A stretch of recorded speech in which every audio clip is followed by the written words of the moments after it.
ما به همه سفارتخانه ها به کنسولگیری همه هدایت داده ایم که سفارت و کنسولگیری خانه همه مردم افغانستان هست، خانه مشترک است، هیچ تبعیض و تمیز باید نباشه. هر کس که می آید با امارت اسلامی افغانستان تعلقات خوب داره یا نداره مهم نیست، ولی خدمتش باید شوه. همین خانه ایشان است، همینجا مشکلات خود میاره، پس خدمتش شوه. و شما هم همین میگویم به جناب سفیر صاحب و دیگه کارمندا که خدمت مردم ارزوی ما هست. بس است دیگه.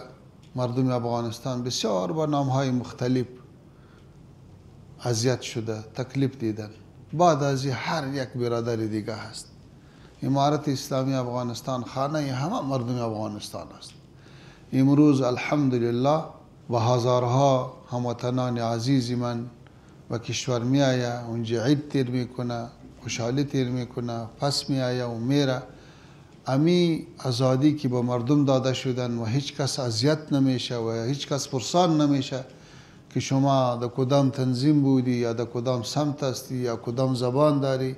اینمی یک افتخار بزرگی ما و شما هست و اینمی اصلیت و واقعیت افغانستان است که الحمدلله پس به جای آورده شد.